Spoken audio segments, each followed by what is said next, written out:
हाँ हाँ, तुम्हारा माल टाइम पे पहुंच जाएगा। ये लीजिए आपका पार्सल। कितनी सुंदर लड़की है, इसे तो मैं अपने घर की बहू बनाकर रहूंगी। मैम आपका पार्सल। मैम आप सुन रही हैं? आपका पार्सल। मैम सुनो, मेरे बेटे से शादी करोगी? क्या? वो कितने पैसे हुए? Ma'am 400 rupees. ये मैम मेरे पास चेंज तो नहीं है, मैं अपना बैग भी अपनी स्कूटी पे छोड़ के आई हूँ, तो आप प्लीज़ मुझे चेंज दे देंगी? कोई बात नहीं, रख लो। नहीं नहीं मैम, ये हमारी पॉलिसी के खिलाफ है। आप प्लीज़ आप मुझे 400 रुपीज़ दे दीजिए, मैं ये नहीं रख सकती। मैंने कहा ना, रख लो, इसमें से पे कर देना। Okay ma'am. अच्छा सुनो, बाहर कितनी गर्मी है और धूप भी कितनी है, तो तुम अंदर आ जाओ, एक गिलास पानी पी लो। नहीं नहीं मैम, इट्स ओके, मैं ठीक हूँ। Thank you for asking. ये लीजिए आपका पार्सल, मैं चलती हूँ। सुनो बेटा, तुम मेरी बेटी जैसी हो और मैं तुम्हारी माँ जैसी हूँ, तो इतना तो मेरा फर्ज बनता है ना। एक गिलास पानी पी लो, आ जाओ। ठीक है। आओ।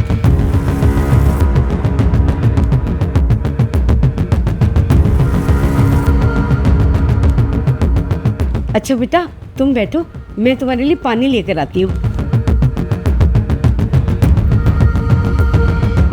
राहुल, बाहर ना एक लड़की है, ये बहुत ही सुंदर है। मैंने उसे ना तेरी शादी के लिए पसंद किया है, एक बार उससे मिलने जाके। क्या बातें कर रही हो मम्मी तुम? मेरा ऑफिस जाने का टाइम हो रहा है और मैं लड़की देख लूँ? वैसे ही लेट हो रहा हूँ, देख रहा हूँ कोई सामान ना भूल जाऊँ, और तुम्हारी ये बातें खत्म नहीं होती। बेटा, ऑफिस जाते जाते उसको देख ले एक बारी, बहुत ही सुंदर लड़की है। मम्मी मैंने तुमसे मना किया हुआ है ना कि मुझे शादी नहीं करनी है, फिर भी तुम मेरे पीछे पड़े रहती हो। और एक बात बताओ, घर पे कोई भी लड़की आएगी उससे मैं शादी कर लूँगा क्या? राहुल, हो सकता है वो तुझे पसंद आ जाए, एक बारी मेरे कहने से मिलने बेटा उसको। ठीक है मम्मी जी, तो तुम बोल रही हो इसलिए मैं देख लेता हूँ। हम तुम उससे फोर्स करती रहती हो इन कामों के। हे भगवान, ये लड़की मेरे राहुल को पसंद आ जाए और इसकी शादी उससे हो जाए, मैं तुझे प्रसाद चढ़वाऊंगी। मेरी ये विनती सुन लेना भगवान।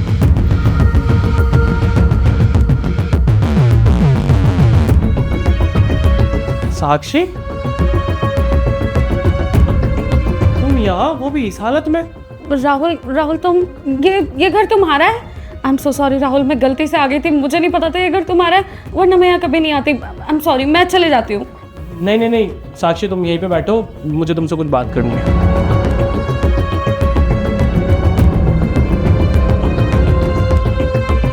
साक्षी, एक बात बताओ, तुम्हारी ये कंडीशन कैसे हुई? तुम्हारा तो सब कुछ अच्छा चल रहा था ना, लेकिन अचानक से तुम ये डिलीवरी, तुम्हें अंदाज़ा भी है बाहर कितनी धूप है? साक्षी, तुम्हें याद है जब तुमने मुझे छोड़ा था क्या बोला था कि राहुल जिससे मेरी शादी होने वाली ना, उसके पास वो सब कुछ है जो तुम कभी अचीव नहीं कर सकते। गाड़ी है, पैसा है, अच्छा घुमाता है तुम्हें, तुम्हारी लाइफ बिल्कुल सेट हो जाएगी। तो फिर अभी डिलीवरी क्यों कर रही हो तुम? राहुल, घर वालों के हिसाब से वो लड़का बहुत अच्छा था। घर वालों ने मुझे यही बताया था कि वो बहुत पैसे वाला है, वेल सेटल्ड है, मुझे बहुत खुश रखेगा। लेकिन ऐसा कुछ नहीं हुआ। शादी से कुछ दिन पहले मैंने उस लड़के से बात करनी शुरू करी और मुझे ये पता चला कि वो मेरे जैसी ना जाने कितनी लड़कियों से बात करता है, और उसके पास तो एक ढंग की जॉब भी नहीं है। बस वो शादी करना चाहता है ताकि वो खुद सेटल हो जाए। एक अच्छी लड़की की तलाश में है वो, और ऐसे ही अच्छी लड़की की तलाश में ना जाने वो कितनी लड़कियों की ज़िंदगी ख़राब कर रहा था। जब मैंने उससे ये बात पूछने की कोशिश की तो उसने मुझ पर हाथ उठाया, मुझसे बदतमीज़ी की, और ये सारी बातें आके मैंने अपने घर में बताई तो घर वालों ने मेरी बात मानने से इनकार कर दिया और मुझ पे बहुत प्रेशर डाला कि मैं बस उसी लड़के से शादी करूं, और उन्होंने मेरी शादी तय करवा दी। शादी के दिन मैं जैसे तैसे करके घर से भाग गई और वापस लौट के कभी घर में नहीं आई, क्योंकि घर वाले मुझे कभी एक्सेप्ट ही नहीं करते। उनकी तो नाक कट चुकी थी ना। तो बस तब से लेके आज तक जो छोटा मोटा काम मिल रहा है वो कर रही हूँ। साक्षी, तुम्हें याद है कितनी रिक्वेस्ट की थी ना मैंने तुम्हारे सामने? मैंने बोला था तुमसे कि साक्षी मुझे कुछ दिन का टाइम दो, मैं वो सब अचीव कर लूँगा जो तुम चाहती हो। आज देखो मेरे पास सब कुछ है, और तुम डिलीवरी कर रही हो। राहुल, ये मेरे खुद के कर्मों की सज़ा है।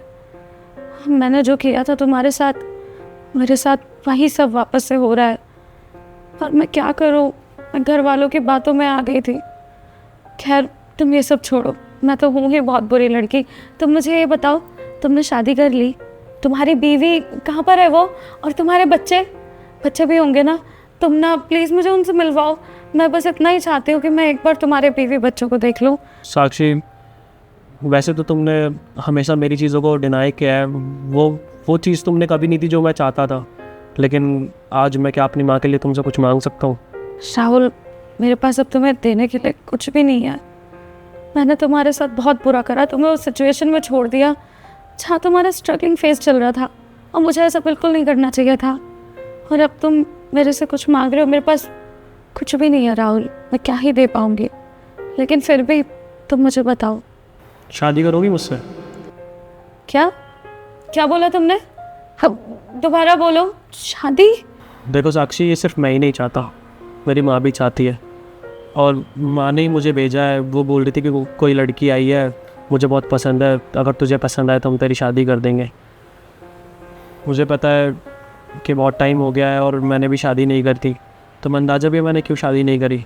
पहले तो मुझे लगता था कि जब एक लड़की ने धोखा दे दिया है तो दूसरी भी ऐसी निकलेगी, तो शादी करने से कोई फ़ायदा नहीं है। मैंने सब कुछ अचीव कर ही लिया है, तो ये क्यों ना मैं अपनी मम्मी पापा के लिए सब कुछ करूं। लेकिन जब आज मुझे पता चला कि तुमने भी अभी तक शादी नहीं करी है और मम्मी को भी तुम पसंद हो, तो मैं भी चाहता हूँ मैं तुमसे शादी करूँ। और हाँ, मैं तुमसे प्रॉमिस करता हूँ, जो तुम सोच रही हो ना कि हमारे बीच में वो सब बातें होंगी जो बीत चुकी है, ऐसा कुछ भी नहीं होगा। जब हम एक नई लाइफ स्टार्ट करेंगे ना, तो मैं सब कुछ भूलने की कोशिश करूँगा और जल्दी भूल भी जाऊँगा।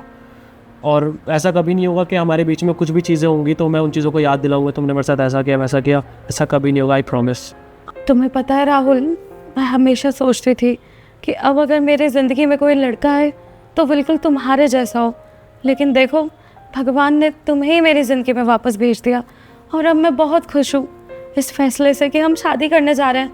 राहुल, अब मैं दोबारा कभी वो गलतियाँ नहीं करूँगी, तुम्हें बहुत खुश रखूँगी, तुम्हारी माँ का भी बहुत ध्यान रखूँगी। And I am so sorry मैंने जो भी किया तुम्हारे साथ। इट्स ओके, मैं मम्मी को भेजता हूँ, वो तुमसे बातें कर लेंगी, ठीक है?